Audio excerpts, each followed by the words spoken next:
And then, ito yung magdadala sa'yo ng swerte, guys, no? Kapag tinuloy-tuloy mo itong journey mo towards your dreams, towards your goals, mga kapiksi, ito yung maaaring magdala sa'yo ng swerte. So, ito, guys, is i-mind nyo na to. Kasi, nakakatuwa na nakikita natin na magkasama itong dreams at saka itong lucky charm or good luck, good fortune. Na magkasama na magkatabi pa, mga kapiksi, kasi parang binuboost na talaga niya, no? Parang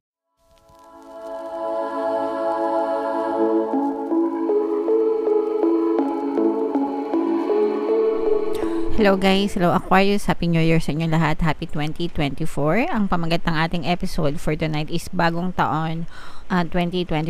Tingnan natin yung mga mensahe sa inyo ng inyong mga gabay sa pagpasok ng bagong taon and yung mga paparating sa inyo, guys, okay? So, shuffle ko to, guys, combination ng positive and negative energy, general reading lang, mga kapiksi, pwedeng mag-resonate, pwedeng hindi. Comment down below, guys, if feeling nyo naka-resonate kayo sa mga messages para sa inyo.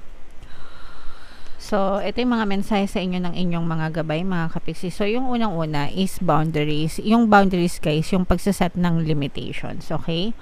Love yourself enough to say no to others' demand on your time and energy. So, palagi ko naman sinasabi sa inyo, guys, okay lang na tumulong, no? Actually, in-encourage nga natin yung pag-share ng blessings sa ibang tao. Pero dapat meron din kayong some kind of limitation or boundaries kasi merong ibang tao na abusado, 'di ba? I'm sure alam niyo yung ibig kong sabihin na parang wala naman kayong obligasyon sa kanila pero ginawa na nila kayong ATM, 'di ba? Tuwing sweldo nauuna pa silang humingi ng pera sa inyo. Yung akala mo ba nagtatrabaho ka talaga para sa kanila, ganyan. Tapos sila wala naman silang ginagawa, hindi naman sila nagsisikap, hindi naman sila nagtsatsaga, yung mga ganun. So sometimes nagiging din yun, parang nagiging dahilan din para maging tamad sila at hindi sila kumilos, 'di ba? So pakiramdaman nyo na lang, guys, kung sino yung mga karapat dapat na tinutulungan talaga, 'di ba? And then kung mga abusado, dapat marunong din kayong mag-no sa kanila para matuto din sila na kumilos, bumangon sa sarili nilang mga paa. Alright? Okay, so yan yung first message. Another message sa inyo, guys. Ito naman sa mga kapiksi natin na ma-arts. Ma-arts, mga kapiksi, hindi ma-arty. So, kung meron kayong mga talent, may mga skills kayo, mga kapiksi, pagdating sa art, so, pwedeng drawing, pwedeng painting, pwedeng pagkanta, pag-arte, sayaw, ganyan, whatever, kung ano man, may kinalaman sa arts, mga kapiksi, ihon nyo yung mga talent nyo, kasi sometimes, yun yung pwedeng magdala sa inyo ng swerte yan, di ba? Pwedeng magdala sa inyo ng kaperahan, kumbaga parang in-enjoy nyo na, nagkapera pa kayo. And sometimes nagagamit natin yung pagiging creative natin, no, para makatulong tayo sa iba or para makapag-express tayo ng magagandang lesson sa ibang tao, 'di ba? May mga songs, let's say for example, mga lyrics ng kanta na nakakatulong sa ibang tao, kagaya ng greatest love of all, heal the world, 'di ba? Yung mga ganon, mga kanta. Pero pag pinakinggan mo yung lyrics, sobrang ganda ng ibig niyang sabihin, nakaka-heal talaga. So okay naman sa mga pag-arte, 'di ba? Ganyan. So sa arts, meron din mga drawing. So whatever, kung ano man yung, if ever man na nakaresonate ka, mga kapiksi, kung ikaw ay may angking talento, i-express mo yung sarili mo dyan, guys. Alright? And then, for some of you naman, ito yung past life, mga kapiksi. Maaaring meron kayong pinagdadaanan sa buhay nyo na parang napapansin nyo paulit-ulit.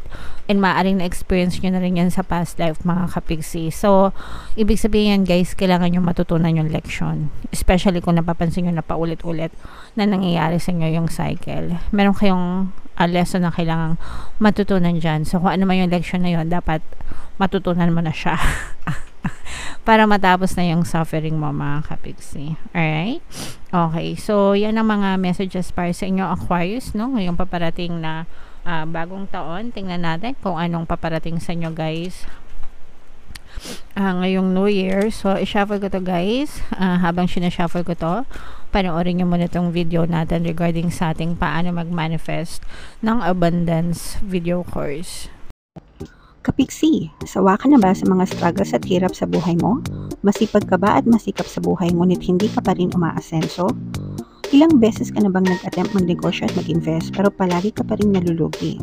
Sa pagkakataon na ito ay maaaring may subconscious beliefs ka na nagiging balakid sa iyong pag-unlad at pagyaman. Introducing, paano mag-manifest ng abundance video course. Dito ay matututunan mong ma-overcome ang mga balakid mo para tuluyan ka ng umunlad, umasenso, sumagana, maging matagumpay, successful at maswerte sa iyong kabuhayan, pera, trabaho, negosyo, salapi at kaperahan ng bonggang-bongga. Dali, mag-send na ng email sa pinoypixitaro@gmail.com at simulan na ang iyong pagyaman ngayon. Alright, so gusto mo bang yumaman, kapiksi? Kung gusto mong yumaman, umunlad at umasenso ng bonggang-bongga, mag-avail ka na ng course guys kasi sobrang ganda talaga niyan. And good news mga kapiksi, no, dahil Christmas season ngayon guys, isang linggo na lang yung natitira para sa Christmas sale natin. Magbibigay tayo ng 10% discount plus 1 free pampaswerte subliminal guys sa lahat na mag-avail ng course. Kaya mag-avail na kayo guys habang may sale pa tayo. Sobrang ganda ng course na yan. And meron din tayong email coaching, manifest your desires using the law of attraction. If meron kayo mga specific na gusto nyong i-manifest, pwedeng love and relationship, pwedeng money or career mga kapiksi, pwede kayo magpabook ng email coaching session with me. Mag-send lang kayo guys ng email sa pinoypixitaro@gmail.com. So ito yung mga paparating sa inyo guys, mga pwede nyong i-expect ngayong pagpasok ng bagong taon.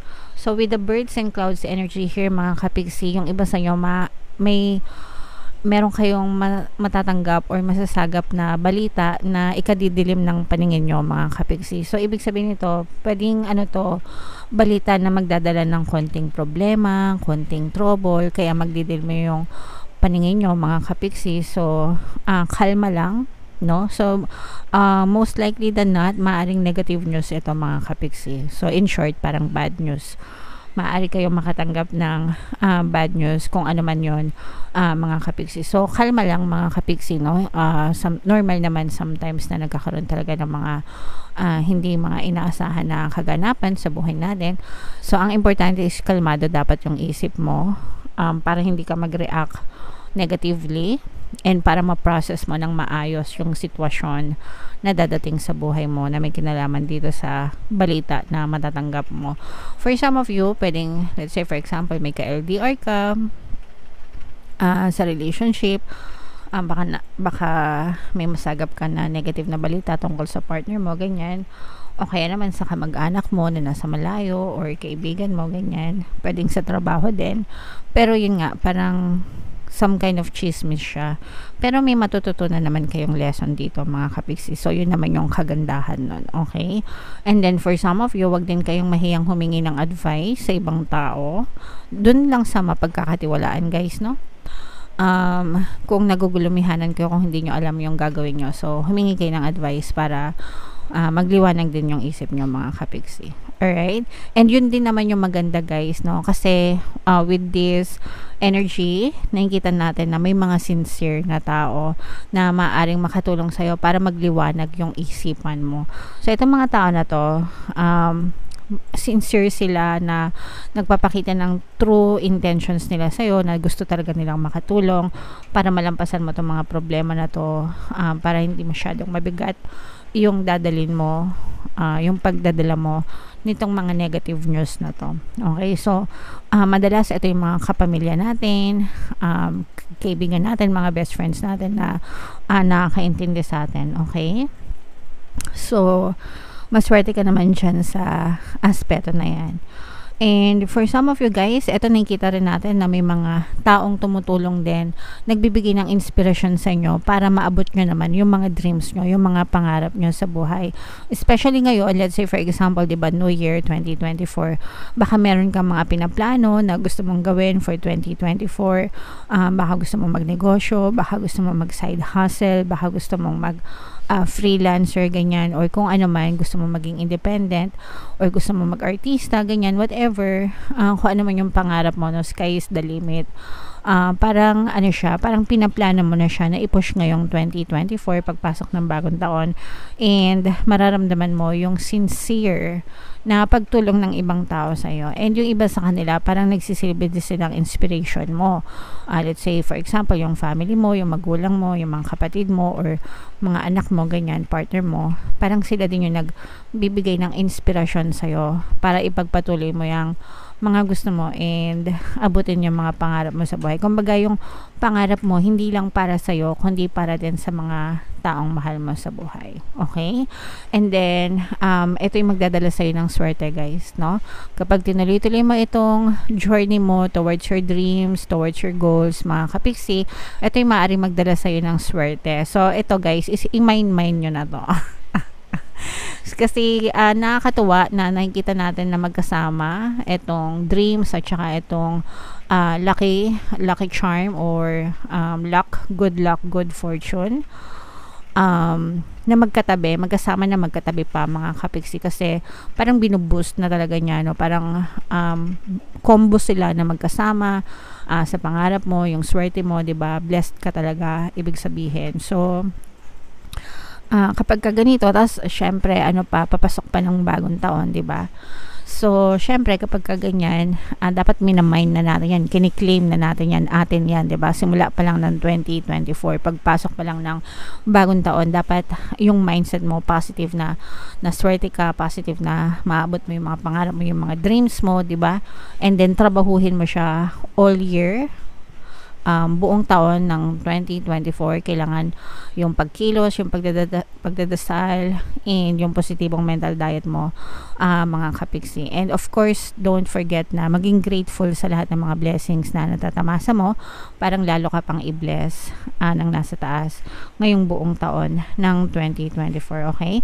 So, i-mind mo na to sa comment section, guys. Mind dreams coming true, mind blessings, mind swerte, mind good luck, mind good fortune. Kasi ito yung swerte talaga. Swerte ka sa mga pangarap mo kapag pinush mo yan, and maraming tutulong sa'yo. Alright?